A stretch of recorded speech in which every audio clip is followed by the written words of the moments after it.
whether it was possible to fight evil while dancing. Cool. Which I said, I thought that it would be, it should be, because dancing is quite a magical thing. But yeah, he's the one that called up Sarah Gamble and asked her how hellhounds work. And she gave him a 10-minute explanation of green screen. Great. Oh, so you do it all on the computer. Okay, fine, thank you. But he's still terrified of the weeping angels and the silence. Yeah. Which is fabulous. Stephen Moffat has a lot to answer for.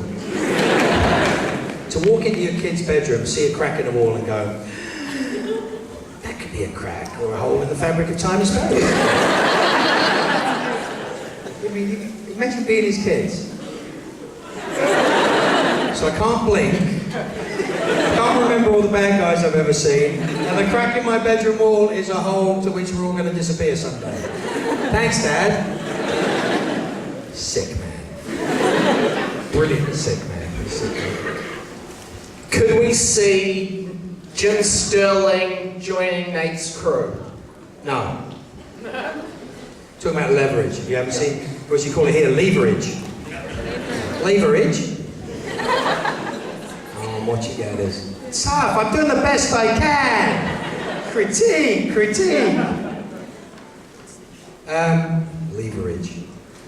Leverage.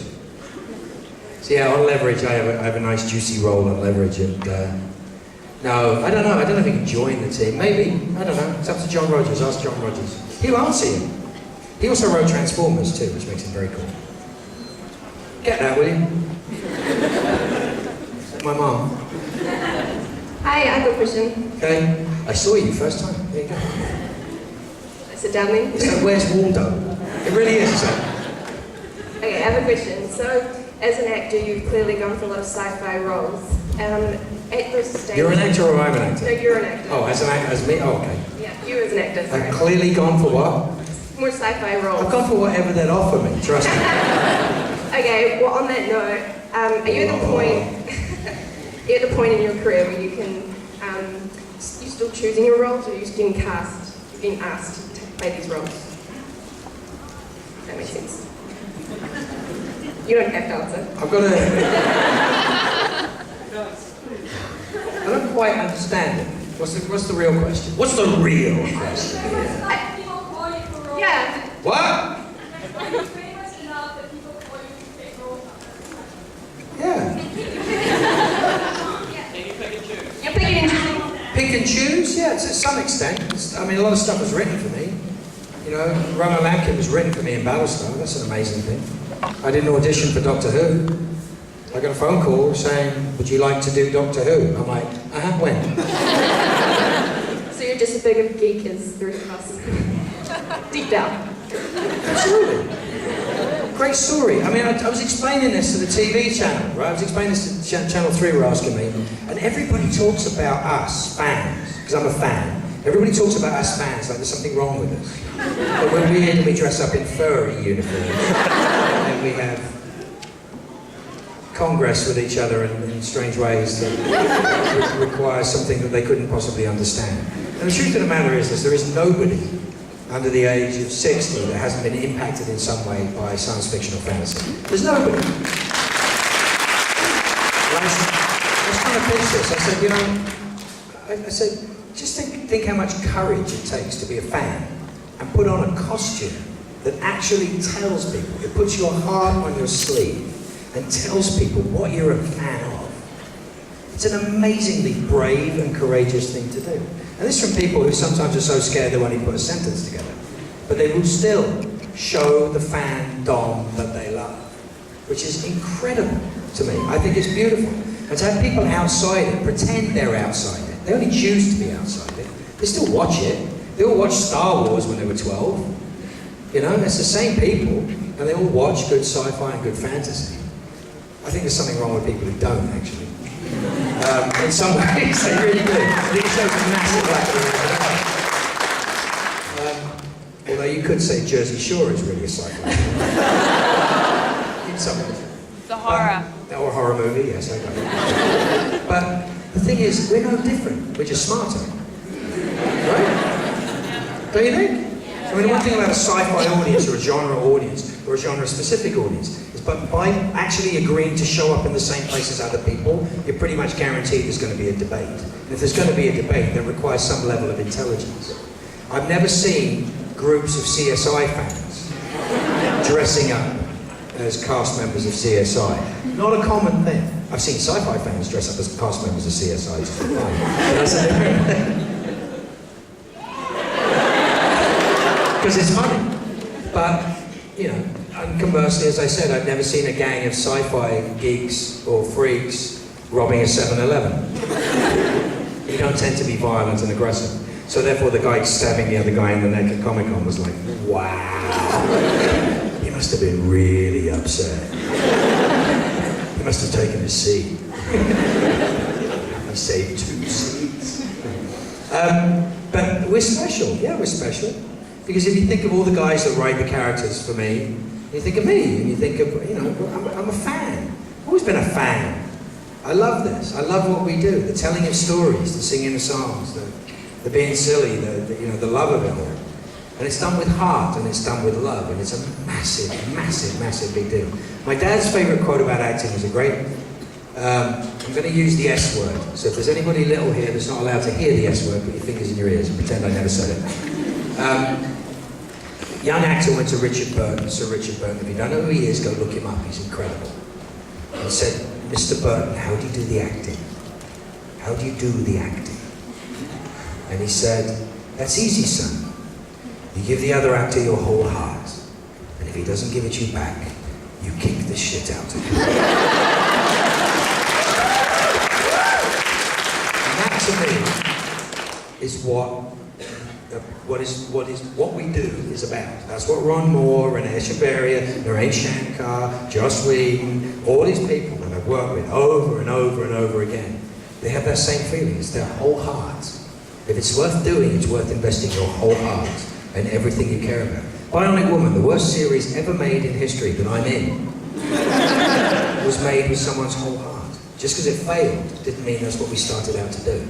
Do you know what I'm saying? To get a show on the air, to actually get it done is incredible. It's an incredible, incredible thing to be able to do. I love it. I truly, truly, truly, truly love it. And you can tell. The funniest thing about sci-fi audiences is this. They've tried to monetize us for years. Star Wars has taken $27 billion and made George Lucas really rich. How do we do that? So what we'll do is we'll work out how to rip off Star Wars. So we'll make Battlestar Galactica, the first one. We'll do this, we'll do that, we'll do... It's all, and we don't care. I mean, we care for a little bit. We go, no. Every time they serve up a new series that isn't... So they've got to be clever. So then they go, who's really cool? Let's go hire somebody that's really cool and get them to do a series. So they go get someone like Joss Whedon and they go, you're really cool. Let's give you $20 million to do a series. Off you go. Can you do it? Can you do it? We'll let you do anything you want. And Joss Whedon and Ron Moore and all these people go, great. You know, I'd be working in a video store if I wasn't doing that.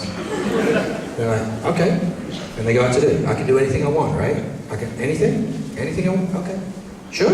Okay, folks. Yeah! Do anything you want. Space Scout. Shoot the pilot, shoot the pilot, halfway through the pilot. Not sure if we like this. But you hired me to do anything that I wanted to do. Yeah, but you know, come on, this is television. We have to sell stuff. Yeah, but you said I could do it. Well, you know, we really think you should rewrite it. Now, what if you made it a comedy? And what if it wasn't space? And what if there's no aliens? In fact, and what if you got Wayne Knight in it? I think we should have Wayne Knight in it. That's what we're dealing with all the time. They come and tell us they want something. You did this really cool show, you made this really great comic book, you did this really great, you wrote a graphic novel, you do all these things that you do, right? You create all these things that you do. We want you to do a movie, we want you to do this, that, and the other. And then they go, hold on a second, we didn't want you to be that interesting. And the great thing is, when it's finally made, it's all homogenized and it's all done, you end up a Green Lantern.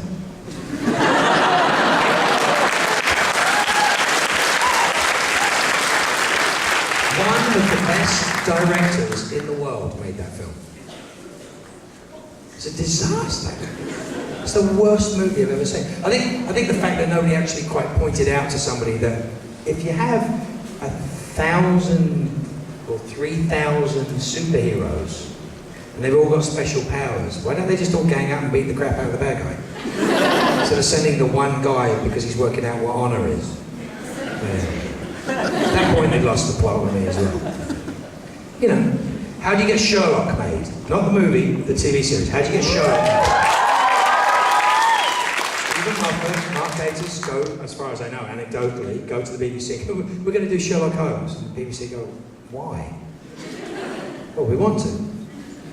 But they're doing the movie. They've got a movie out with Robert Downey Jr. and stuff. You don't. Why are you doing it? Why? We'll let you do it. Yeah, okay.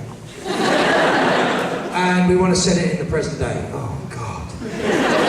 Really? Why? Why are you doing this to us? There's a movie and Robert Downey. All right. 3 best episodes of British television.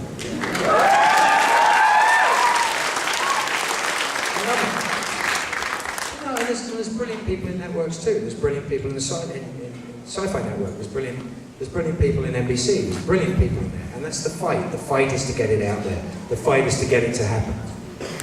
The fight is the people who love it getting it onto the screen. So it's harder to do on network television. It's a lot easier to do on cable TV. It's almost impossible to do in movies now. It's really, really difficult to do in movies. To make a sci-fi movie is $250 million. I mean, it's insane the amount of money. You wonder why Transformers 2 was so bad. They didn't have time to write a script. I'm not joking, it's what Michael Bay said. Sorry, we didn't have time to write a script. Okay, what did you shoot? Oh, it's a bunch of stuff. Some talking and robots and stuff. That's why we don't care. That's why we don't care. We only care when we care, right? Think of passion, think of heart. We look at it and we go, that's great. That's why people like Gilmore Girls or people like, stuff that was done, doesn't matter whether you're a fan of it or not, you can see why people like it. It's done with heart and it's done with love, right? It's great stuff. Any question? Any other questions? Hi. Oh, Right there. Oh gosh, and you moved. What's your favorite bit working in sci-fi? Bit? Bit. Bit? Of heart. Like your favorite bit. Like Favorite bit? I've got some wonderful, wonderful things have happened to me. I mean, I get to ask questions like, "Where's your moose?" It's a lovely line. To look at Jensen and go, "Where's your moose?" And he goes, "Oh, he went." That's the fun. The fun is this. This is my favourite part. It sounds so corny, but I don't know how long have I got? 15 minutes. 15 minutes? That's a really long answer then. There is so much fun. It's fun, The thing about sci-fi, good sci-fi, and these shows. I'm actually on a show that's not sci-fi right now. I'm doing a show called Prime Suspect with Maria Bello and Aidan Quinn. It's just started. I think it's on over here too. It's a good show, NBC show. It's a cop show, but it's brilliant. It's amazingly good. Check it out. You see me not doing sci-fi. I sometimes don't do sci-fi. Any other questions? Hi, Mark. Down here in front. Oh, well, not in front. Over here. And then... Hi. Is it true? No. And I'll probably Please lie. tell me the truth. When you're on set filming in the States, do they not serve tea? They do to me. I've been on stage for the last 45 minutes. Nobody's bought me a cup of tea. No, Actually, I'd never shot anything in England, but the film, I did the feature film, In the Name of the Father was my first film. It was an amazing film. And I'd never worked in England, believe it or not, as an actor. And the first thing I ever worked in England as an actor on was Doctor Who. So I arrive onto the premiere show on British television. And I'm like, guys, I've never shot anything here. I don't know how it works, so just bear with me. I have some ideas, but I'm not sure how it works. So the first thing I said is, where is the craft service table? Now that is usually a table that we have in America which is filled with foodstuffs and a coffee machine and all sorts of fun stuff that you go, oh, I want to grab something to eat. You can go get, you know, vegetables or fruit, and all sorts of things, donuts, I mean anything. But no tea. Hold on, you can get tea. But I go to the craft service table, and it's a little area or in a truck, or I can make myself a sandwich, I can do whatever I want. There's food there all time of the day or night. The reason that existed, which I didn't find out till years later, is because they wanted to be able to give crews a half-hour lunch. And the crew was like, you can't give us a half-hour lunch, we get an hour. And so if they want to give them a half-hour lunch, they have to give them snack and food during the day. So they provide the food so everybody from the crew and the cast can nibble and eat as they go along. So I always get a cup of coffee or whatever I need all the way during the day. Okay? That's the plan. I get to England and I go, so where's the craft service table? They went, oh, we don't have one of those. I'm like, really? Say, no, we don't have one of those. And they gave me this wonderful Welsh girl instead. And the really cool thing about her is she had a firefly tattoo on her ankle. She's a lovely woman. And she's like, oh, we don't have any of those, but I will bring you tea, as much tea as you can drink. That sounds good. At about 11 o'clock, I'll bring you a chunky biscuit. That sounds good to me. In fact, in England, I didn't know anything about it. There's something called per diem. You get paid every day when you're away from home. I'm 8,000 miles away from my home, and I have to do laundry and make telephone calls and stuff, right? So if you figure if I'm doing a show, they have to pay me a certain amount of money. You can't put your arm down, I can't see it. But you're just doing that. So you're hanging out. I could have gone, it's out there to the left. So they give you a per diem, right? So they give you an amount of money to live on. You have to have cash money to live on. So they give you this per diem. So I got an envelope. I'm doing Doctor Who, and I'm doing about 18 days of shooting. And I'm like, and I got a bundle. I got 180 pounds. I'm like, well, how long is this for? They went, well, for the whole run. I'm like, 10 pounds a day? They're like, don't bring it up. Now I was getting paid very well. That's not the point. But the BBC has had rules in place of how much per diems are for the last 20 years, and they haven't changed it, and they won't. For any reason. And I was like, that's actually quite quaint and funny. Oh, that's kind of cool. I got 10 pounds to go do something like that. $15 to go play with now. What am I going to eat? Ooh, I could go splash out on what? I could buy a pair of socks. So I went over and I went to go have my breakfast on the bus, the BBC bus. They have buses, which you sit on. And I went there, hey, morning Mark, how are you? I said, great, sir. So can I have breakfast? What do you got? Blah, blah, blah. That's great. That'll be £2, please. I'm like, you have to pay for breakfast? Yes, because we're on the studio, we have to pay for breakfast. So you end up having to pay £2, and lunch was £4. So now I'm down to £4. I've got £4 left out of my £10. I'm like, I think they've got it worked out. But it runs very differently. It's kind of fun though. I don't know if I answered the question, but it was kind of fun to talk about. You had your hand up. What did you want to ask? What's been your favourite character to play so far? What's my favourite character to play so far? The eternal question. They're all favourites for different reasons. They are. I haven't, I have to lie because you don't know whether I've actually stopped playing anyone. True? Like I'm dead on Warehouse 13, right? Yeah. But I might be back. I could have had an artifact in my pocket. Right? I'm either alive or dead and supernatural, right? Yeah. So I could either come back or never be seen again, right? Yeah. Schrodinger's cat. What? Schrodinger's cat. Oh, God. I like Romo's cat better. But my favourite characters, I like, each one of them has been important in different ways. Been a lot of fun to do. What's your favourite character? I can't choose. You can't choose. Why the hell did you ask me? Want me to do your work for you? Want me to come around your house and watch it for you?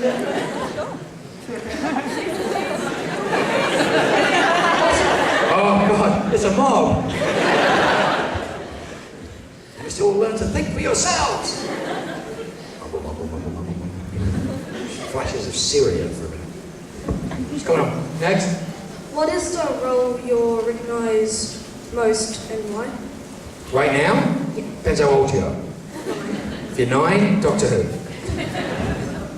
Or, I don't know, a lot of 9-year-olds that watch Supernatural, some do, but But generally, if it's kids, it's Doctor Who right now. Or if not, it's usually Supernatural. But a lot of people, you know, big Battlestar fans or Firefly fans. Amazing I can actually say that. Nobody else can say Firefly fans. Firefly fans. Firefly fans. Firefly fans. Firefly fans. But I get recognised for a lot of stuff. I remember sitting with my kids when they were little. Well, one of them was little, one was less little, and I was sitting in a mall eating lunch with my kids, and this woman was sitting, 50-odd-year-old woman was sitting there doing this.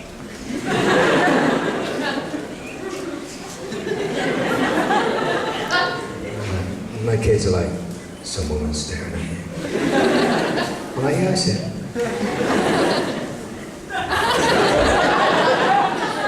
Didn't say anything. And then after, it's got to have been at least 5 or 10 minutes, she goes, you creepy, creepy man. To which I went, thank you. I think it was an episode of Medium had just been on. Kind of scary. Anyone else? Yeah. Yeah. The midget here. The midget here? Yeah. One's moving, okay. You see, they move their arms at the same time you do, so it's a flurry of activity. Don't you get changed while she's waving her arm? Who would you consider to be the most annoying out of Misha Collins? Short people. Speaking as Richard Spade Jr. or Jared Padalecki or Sebastian O'Shea. Annoying? Yeah. The boys are the most annoying. Tim's very respectful. Misha's sort of a little more above it all. He's like, and the boys are annoying. What about Richard Spade Jr.? He's great. Dick Spade's like the funniest guy in the world. He's lovely, charming, great man. Especially looks really funny with a porn moustache. I met him as he was dressed in that porno gear. Professor Rocker 13. I was like, wow. He goes, it's a look. I love him a lot. He's a great guy. Very, very funny. When we do Supernatural conventions together, we sort of bang on for hours together. It's kind of fun. I've noticed all the videos on YouTube. You have to come to one. We should get him here next year, and you come back as well. Yeah!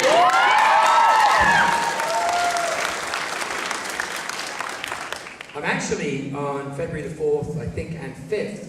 I will be kind of close to here, well, closer than Los Angeles. I'll be in Melbourne for the Doctor Who Symphonic Spectacular, which is the Melbourne Symphony Orchestra. And me! And the music from seasons 5 and 6 of Doctor Who. So that should be fantastic. So if you're thinking of even ever daring to go across to Australia, Melbourne's not a bad city, you know. What's the day? Me, the Queen, and Stephen Fry were there. All at the same time. What's the day? 4th and 5th, I think, of February. Isn't that fun? It's going to be spectacular. And symphonic. And fully endorsed by the BBC. I'm excited I get to come back. Anyone else?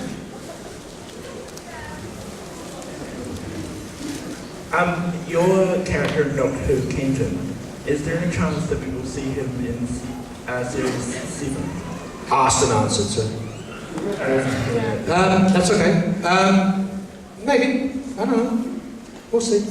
Will we I ever? could be lying. Will we ever see his partner? What? His partner. At the beginning of, at the end of. Oh, his partner. Yeah. A partner. Braces. It's his partner. His husband, hopefully. What did you say? Okay. The Antipodes. I don't know.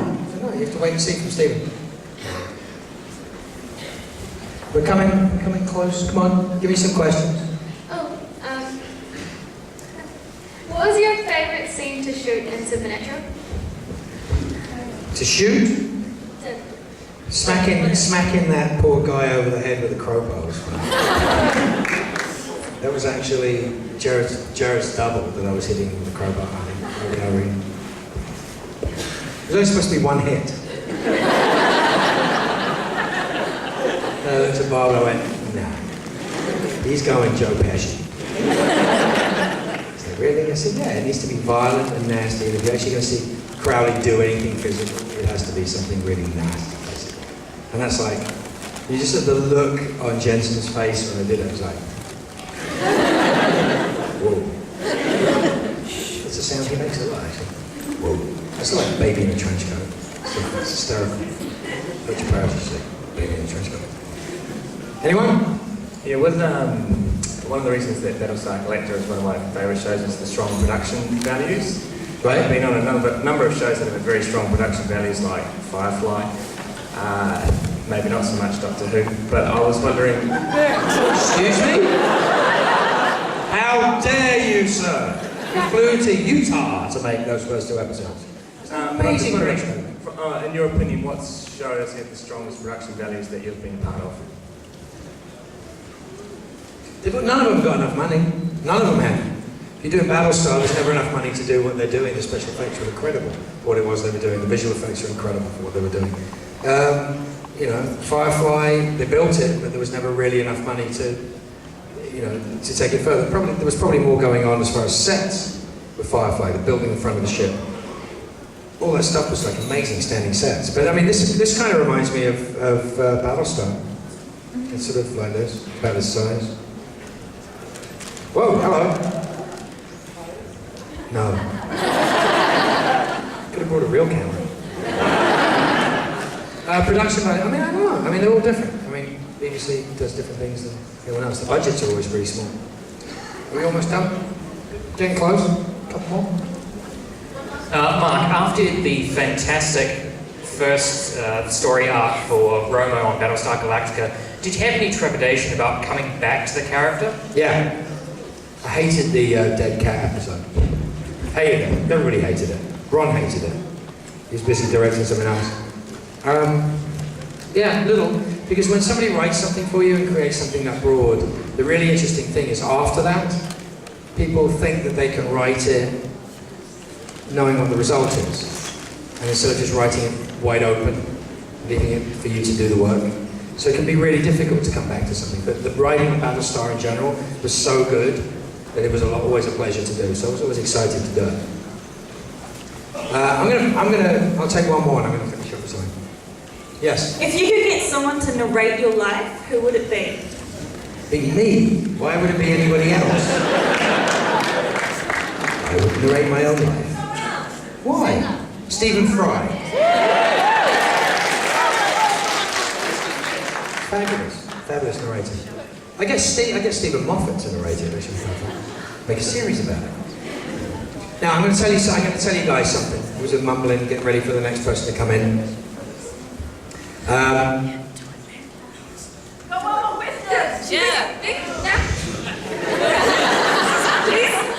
talking here. Go on once. Okay. Who do you look at to for like inspiration for like acting abilities? Nobody.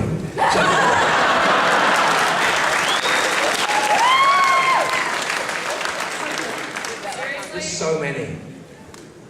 Oh God. Who's the guy that was in Once Were Warriors? Cliff Curtis. Cliff Curtis. That's who I want to be when I grow up. I want to be as good as Cliff Curtis. Take that man outside and shoot him. I watch Training Day and I'm looking and I'm going, I know that guy from somewhere. I'm like, he's not from East LA. I'm like, he's not from America. Amazing actor. People like that. I look at performances, I look at people. I worked with Daniel Day-Lewis on my first film. It's a lot of fun to start with. But I want to say something before we're done. I appreciate your question, I appreciate all your questions. People wonder why we come and do these things. And most of the reasons why, it's probably, you guys think of it as a monetary thing or whatever. It's not. It's got nothing to do with it. Absolutely nothing at all. I come from live theatre and live music. I was a musician my whole life. I was a successful musician for many, many years. I played gigs to 17 people. I played gigs to 100,000 people. But there's something that happens between a performer and his audience. Whenever there's a live situation, there's a performer and his audience, and there's the organic nature of what you're doing. And the fun And the joy and the love comes from the participation between you, the audience, and us, the performer. Whether I've been in the audience for many events in my life, and I experience the same thing. It's a shared experience, right? It's totally a shared experience, and it's an organic shared experience. And that's why great comedians are funnier when the crowds are working